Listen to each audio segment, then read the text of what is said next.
Hey, I'm Rakesh Joshi, your payroll mentor. तो we have already completed our introduction part on payroll. और आज हम अपना पहला लेक्चर शुरू करने जा रहे हैं जिसमें हम पढ़ने वाले हैं important definitions, basic concept and employ salary structure. ये हम ऑलरेडी पहले कवर कर चुके हैं, फिर से मैं एक बार बताता हूँ कि पेरोल होता क्या होता है पेरोल। तो जैसे कि मैंने आपको बताया था कि भी एक एम्प्लॉय की सैलरी में बहुत सारे एडिशंस होते हैं, बहुत सारे डिलीशंस होते हैं, और उसके बाद कहीं जाकर उसकी एक सैलरी का स्ट्रक्चर पूरा डिजाइन किया जाता है। और पेरोल क्या होता है? पेरोल एक लिस्ट ऑफ एम्प्लॉयज होती है जिसके अंदर सारे एम्प्लॉयज एक साथ आते हैं, और उस पूरे एक साथ एम्प्लॉयज के अंदर एम्प्लॉय ने जितने दिन काम किया होता है, चाहे वो डेज बेसिस में हो या आर्ली बेसिस पर हो, उसके बेसिस पर उसका एक सैलरी स्ट्रक्चर बनाया जाता है एक साथ सारे एम्प्लॉयज का, और उसको हम पेरोल कहते हैं। एक बार डेफिनेशन को फिर से देख लेते हैं। Payroll is an organize structure. एक ये ऑर्गेनाइज स्ट्रक्चर होता है that includes list of employees to be paid calculating the employ salary as per their working days और वर्किंग आवर्स। मतलब लेट सपोज अगर एक एम्प्लॉय की 30 दिन की सैलरी बननी है, कई सारे एम्प्लॉयज होंगे जो 28 दिन आए होंगे, 27 दिन आएंगे, तो उसके बेसिस पे जो ये बनता है इसको पूरा पेरोल स्ट्रक्चर कहा जाता है। अब कौन कौन से स्टेप्स इन्वॉल्व होते हैं इस पूरे पेरोल स्ट्रक्चर के अंदर? मतलब जब हम पेरोल शुरू करते हैं तो सबसे पहले एक एम्प्लॉय आया कंपनी में, उसने जैसे ही कंपनी ज्वाइन करता है एक एम्प्लॉय, उसको एक ज्वाइनिंग लेटर दिया जाता है। तो ज्वाइनिंग लेटर के अंदर सबसे पहली चीज क्या बताई जाती है? सैलरी की स्ट्रक्चरिंग बताई जाती है सबसे पहले। जब आपको ज्वाइनिंग लेटर मिलता है एज एम्प्लॉय, तो उसके अंदर सारे कंपोनेंट सैलरी के पहली बार में ही बता दिए जाते हैं। उसके बाद क्या होता है? जब आपको सैलरी स्ट्रक्चर मिल गया, आपने पूरे महीने काम किया, महीने के बाद आपकी कलेक्शन ऑफ अटेंडेंस की जाती है कि आपकी कितनी अटेंडेंस है। उसके अलावा आपके और अदर इनपुट क्या है, एडवांस अगर कुछ लिया है, लोन अगर कुछ लिया है, आपका कोई कमीशन बनना है, इंसेंटिव बनना है, तो सारी कलेक्शन होती है अलग अलग डिपार्टमेंटों से। उसके बाद कंप्यूटेशन ऑफ सैलरी होती है। पेरोल के स्ट्रक्चर के अंदर सारे एम्प्लॉयज की एक साथ कैलकुलेशंस की जाती है सैलरी की। उसके अंदर से डिडक्शंस होते हैं which is statutory as well as non statutory. उसके बाद जब हमारा ये पूरा पेरोल बन जाता है, उसके बाद हम डिस्ट्रीब्यूशन ऑफ सैलरी करते हैं। हर एक एम्प्लॉयज को सैलरी जो 1 तारीख या मैक्सिमम 7 तारीख से पहले हर महीने मिल जाती है। जैसी सैलरी मिलती है उसके बाद हम आपको देखोगे कि आपको इमीडिएटली पे स्लिप भी मिल जाती है। पे स्लिप वो होती है जिसके अंदर पूरा सैलरी का बाइफरकेशन होता है कि आपकी कितनी फिक्स सैलरी थी और आपने इस महीने कितनी सैलरी अर्न करी, आपके इन हैंड कितना आया, सीटीसी क्या है, सारा उस पे स्लिप के अंदर डिस्क्राइब होता है। उसके बाद हम जितने भी स्टैट्यूटरी ड्यूज हैं, जितने भी कानून के वजह से जितना भी हमने डिडक्शन किया है, वो सब यहाँ पर हम उसका स्टैट्यूटरी ड्यूज पे कर देते हैं कंसर्न डिपार्टमेंट्स को।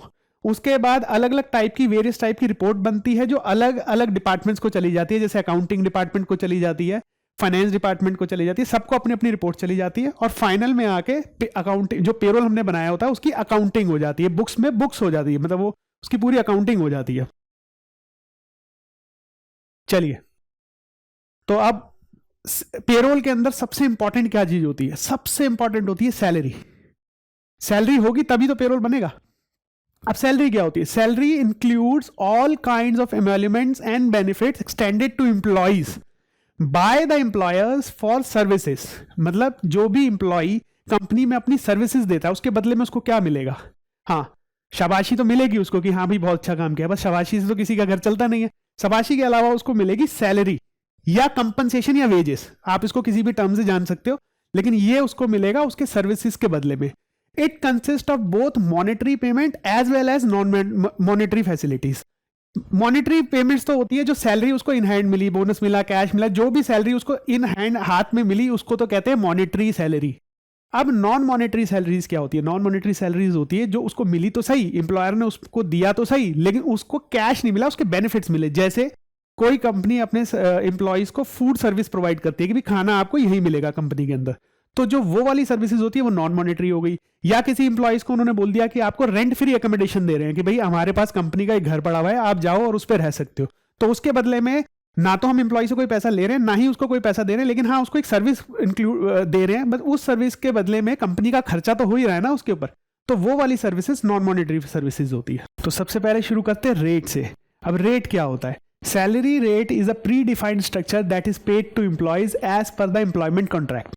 तो सबसे पहले क्या होता है कि जैसे ही एम्प्लॉय होता है हम उसकी एक सैलरी को फ्रीज करते हैं कि इतनी सैलरी हम आपको देंगे। अभी हम उसके अदर कंपोनेंट्स में नहीं जाते कि वो सैलरी किस तरीके से बाइफरकेट हुई है, लेकिन हम ये मान के चलते हैं कि सैलरी उसकी फ्रीज की जाती है कि आपको इतनी सैलरी दी जाएगी।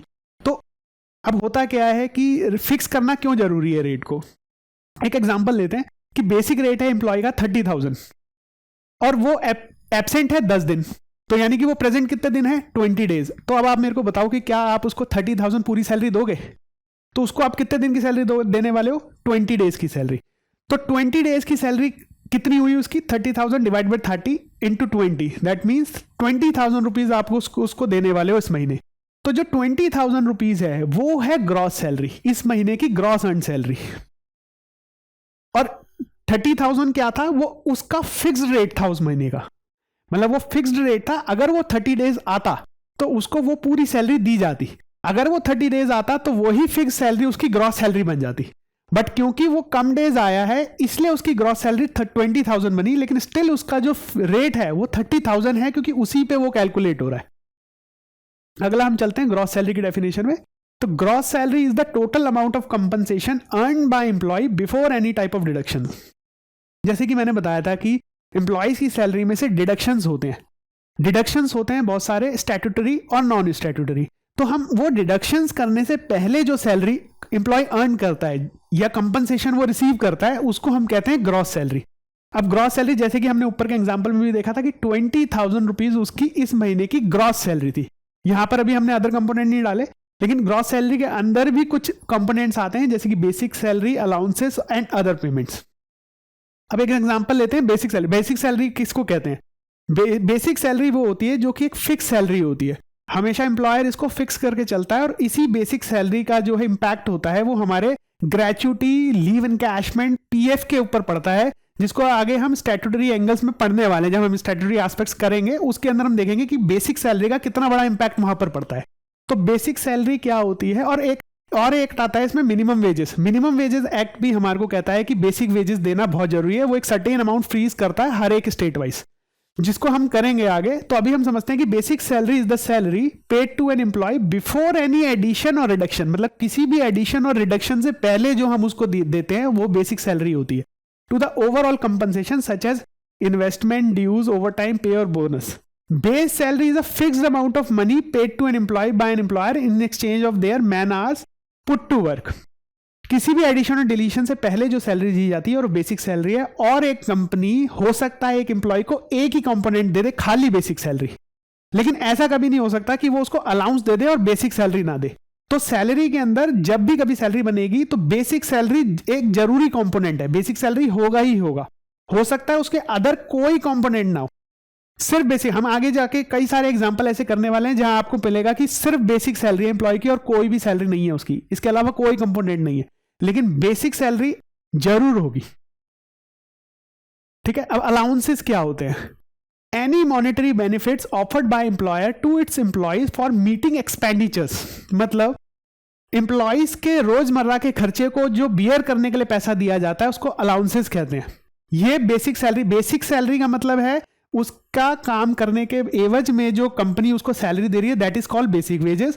और उसकी महंगाई, उसके एक्सपेंडिचर्स को मीट करने के लिए जो उसको अलाउंसेस कंपनी दे रही है, दैट इज कॉल्ड अलाउंसेस। जैसे डियरनेस अलाउंस, डियरनेस अलाउंस को हिंदी में महंगाई भत्ता भी कहते हैं। डियरनेस अलाउंस मीन जैसे जैसे हमारी इन्फ्लेशन आता है हमारे यहां पर, वैसे वैसे डीए बढ़ाया जाता है। हाउस रेंट अलाउंस, यानी कि आप अपने घर में, मतलब लेट्स सपोज कोई रेंट पे रहता है, तो रेंट पे रहने के लिए भी कंपनी उसको कुछ अलाउंस प्रोवाइड करती है कि भाई वो रेंट ले रहा है तो चलो रेंट का खर्चा कुछ कंपनी बियर करेगी। उसके बाद अगर वो बीमार पड़ता है कभी तो उसके मेडिकल अलाउंसेस के लिए उसको कुछ खर्चे दिए जाते हैं। वो कहीं इधर उधर जाता है कंपनी के काम से या घर से ऑफिस, ऑफिस से घर जाता है तो भी उसके लिए कन्वेंस अलाउंस उसको दिया जाता है। अगर वो किसी दिन ड्यूटीज 8 आवर्स से ज्यादा करता है, जैसे 8 आवर्स फिक्स है कि भाई एक दिन में 8 आवर्स काम करने, अगर वो उससे ज्यादा काम करता है तो ओवर टाइम अलाउंस तक दिया जाता है। ऐसे कई सारे अलाउंसेस है जो एम्प्लॉयर एम्प्लॉय को प्रोवाइड कराता है। लेकिन स्टिल मैं कह रहा हूं कि हो सकता है ये सारे अलाउंसेस ना प्रोवाइड करे, लेकिन बेसिक सैलरी जरूर प्रोवाइड कराएगा एक एम्प्लॉयर के एम्प्लॉय को। उसके अलावा कुछ अदर पेमेंट्स भी होती है अलाउंसेस के अलावा, जैसे कि बोनस, इंसेंटिव, ग्रेच्युटी, कमीशन, जिसको हम आगे पढ़ने वाले हैं। ये ओवर एंड अबव सैलरी होती है कि इंसेंटिव, बोनस, ग्रेच्युटी, कमीशन ये ऐसी चीजें जो हर महीने नहीं होगी, ये वेरिएबल पार्ट रहता है हमेशा, ये नहीं होगा हर महीने। इंसेंटिव हर महीने का, इंसेंटिव का मतलब होता है जब कोई बंदा कोई अच्छी परफॉर्मेंस करता है अपने फील्ड के अंदर तो उससे खुश होके, उसकी परफॉर्मेंस से खुश होकर एम्प्लॉयर उसको एक बोनस या इंसेंटिव दे देता है, या उसने कोई सेल करा दी है उसके लिए, मतलब वो कोई प्रोडक्ट ऐसा दिया है जिसकी वजह से कंपनी को फायदा हुआ है तो उस पर कमीशन भी देती है कंपनी। लेकिन ये हर महीने नहीं होगा और ना ही ये फिक्स होगा, ये हमेशा वेरिएबल रहता है, ये होगा या नहीं होगा, और होगा अभी तो डिफरेंट डिफरेंट रेट से हो सकता है। चलिए एक एग्जांपल लेते हैं। जो अभी हमने पहले देखा था कि उसकी 30,000 रुपये हमने फिक्स सैलरी करी थी, तो अब हमने उस बेसिक सैलरी को दो पार्ट में तोड़ दिया है कि बेसिक सैलरी प्लस अलाउंसेस। धीरे धीरे जैसे जैसे हम इस कोर्स में आगे बढ़ेंगे ना, ये टूटता जाएगा, ये बड़ा होता जाएगा, ठीक है। और इसको रखने के भी कुछ नियम होते हैं, कुछ रूल्स होते हैं। ऐसा नहीं कि हम यहाँ पे इसको कम कर दें और इसको बहुत ज़्यादा कर दें, वो हम आगे आने वाले क्लासेस में देखेंगे। तो चलिए अब इसको दो पार्ट में तोड़ा हमने। 30,000 को फिक्स सैलरी की तोड़ दिया, 15,000 और ग्रॉस सैलरी कितनी बनी 30,000। अब ये एम्प्लॉय आया पूरे 30 डेज, तो यहां पर इसकी फिक्स सैलरी और gross salary, earn gross salary बिल्कुल बराबर हो जाती है, ठीक है। अब एग्जांपल लेते हैं कि इसी बंदे को कंपनी ने बोला कि भाई आपने बहुत बढ़िया काम किया इस महीने और आपकी वजह से हमारी कंपनी की सेल बढ़ गई है। तो कंपनी कहती है कि भाई ठीक है, आपकी परफॉर्मेंस से खुश हो गए, हम आपको इस वक्त इंसेंटिव दे देते हैं। इंसेंटिव आपकी सेल्स परफॉर्मेंस की वजह से आपको मिल रहा है। तो अब कंपनी उसको इंसेंटिव भी दे देती है 2,000 रुपए। तो अब उसकी ग्रॉस सैलरी कितनी होगी 15,000 basic, 15,000 around, 2,000 rupees incentive, gross salary हो जाती है 32,000। Earn salary, earn gross salary हो गई 32,000, लेकिन स्टिल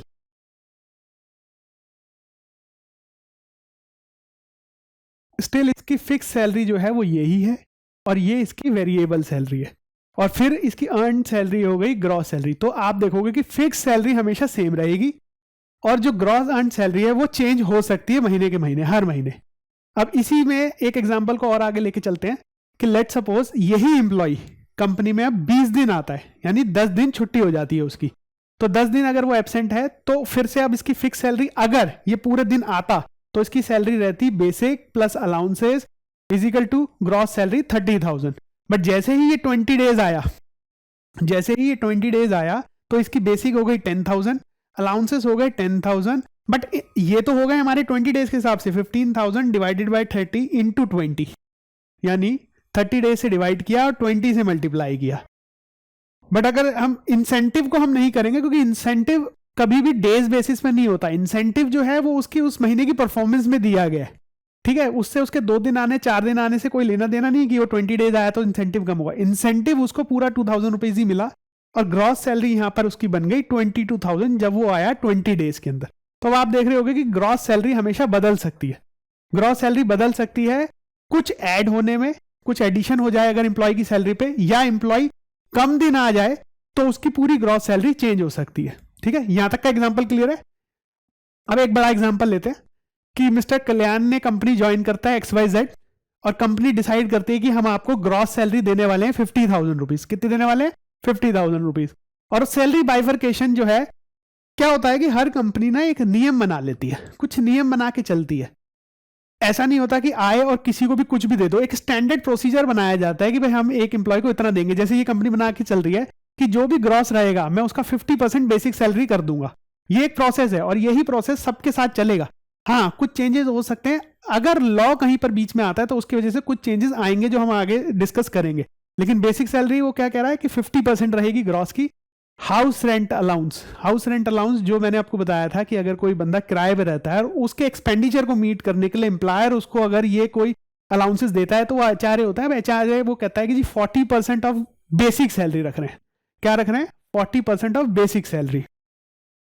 उसके बाद कन्वेंस अलाउंस, जो वो ऑफिस से घर और घर से ऑफिस जा रहा है उसके लिए कंपनी कहती है कि जी हम आपको 2,000 रुपए कन्वेंस भी देंगे, और जो बाकी बचता है इसमें से अगर कुछ बचता है तो वो अदर अलाउंसेस में डाल देंगे। तो ये एक सैलरी का मेथड बनाया है कंपनी ने इस कल्याण के लिए। तो चलिए इसको एक बाइफरकेट करते हैं, ठीक है। तो क्या रेट डिसाइड हुआ था 50,000 ग्रॉस थी, वो रखी हुई 50,000 ग्रॉस। इसका 50% बेसिक था, तो 50% कितना होता है इसका 25,000। और उसने क्या बोला था अलाउंसेस, एचआरए अलाउंसेस कितने रहेंगे बेसिक के 40,000, 40%। तो बेसिक 25,000 है, इसका 40% होता है 10,000 रुपीज। फिर उसने बोला था 2,000 रुपीज हम कन्वेंस रखेंगे, जो कि रख लिया। उसके बाद वो कहता है कि जी अदर अलाउंस, अब उसने क्या था जो रेस्ट बच जाएगा आपकी सैलरी में से वो हम अदर अलाउंसेस में डालेंगे। तो 50,000 सैलरी थी, 25,000 प्लस 10,000 प्लस 2,000, 37,000 मेरे यहां पर यूज हो गए पहले 3 कंपोनेंट पे। तो मेरा कितने रुपए बचा, मेरा बचा 13,000 रुपीज जो मैंने अदर अलाउंसेस में डाल दिया और मेरी ग्रॉस सैलरी बन गई 50,000 रुपीज। तो ये एक स्ट्रक्चर था जिसके बेसिस पर हमने ये पूरी सैलरी तोड़ ली। ठीक है, चलिए अब इसमें ही आगे बढ़ते हैं कि वो आता है 15 दिन। तो 15 दिन में आएगा तो क्या हम उसको सेम 50,000 रुपीज सैलरी दे देंगे? नहीं देंगे, क्योंकि 15 दिन ही वो काम करा है तो 15 दिन की ही सैलरी दी जाएगी। तो 15 दिन के लिए उसकी बेसिक सैलरी कितनी थी? 25, पूरे महीने के लिए उसकी सैलरी थी 25,000। तो अगर हम उसको डिवाइड करेंगे 30 से यानी पूरे मंथ से और मल्टीप्लाई करेंगे 15 डेज से तो उसकी बेसिक निकलती है 12,500। HRA उसका निकलता है, अगर हम HRA निकालेंगे तो 10,000 उसका HRA था फिक्स सैलरी पर, जो उसका फिक्स कंपोनेंट था। लेकिन वो क्योंकि 10 दिन ही आया है, वो 15 दिन ही आया, तो उसका 15 दिन में कितना निकलेगा? 5,000 रुपये। उसके बाद कन्वेंस अलाउंस उसके 2,000 रुपीज़ थे, अगर वो 15 दिन के लिए आया तो ठीक आधे हो जाएंगे 1,000 रुपीज़। और अदर अलाउंसेस भी जो 13,000 थे, अगर मैं 15 डेज के हिसाब से निकालूंगा तो निकलेंगे 6,500। तो उसकी सैलरी कितनी हो गई? Gross salary 25,000। अब आप देखोगे कि अर्न ग्रेस सैलरी 25,000 है और फिक्स सैलरी मेरी 50,000 रुपीज़ थी। तो फिक्स सैलरी का रेट इसलिए हमें हमेशा कंपनी को फिक्स रेट फिक्स करना ही पड़ता है, और ग्रॉस सैलरी जो मेरी अर्न ग्रॉस सैलरी होती है वो हर महीने चेंज हो सकती है। ठीक है, लेट्स मतलब उम्मीद करते हैं कि यहाँ तक का एग्जांपल आपको समझ में आ गया होगा। अभी जब ये क्लास खत्म होगी या इसकी अगली क्लास में हम इसके बड़े एग्जांपल करने वाले हैं और आप लोगों को होमवर्क में भी दिया जाएगा, जिसके अंदर काफ़ी सारे कंपोनेंट्स दिए जाएंगे सैलरी के बाइफरकेट करने के लिए, जहाँ से आपकी अंडरस्टैंडिंग बढ़ जाएगी कि कैसे सैलरी को स्ट्रक्चरिंग करते हैं।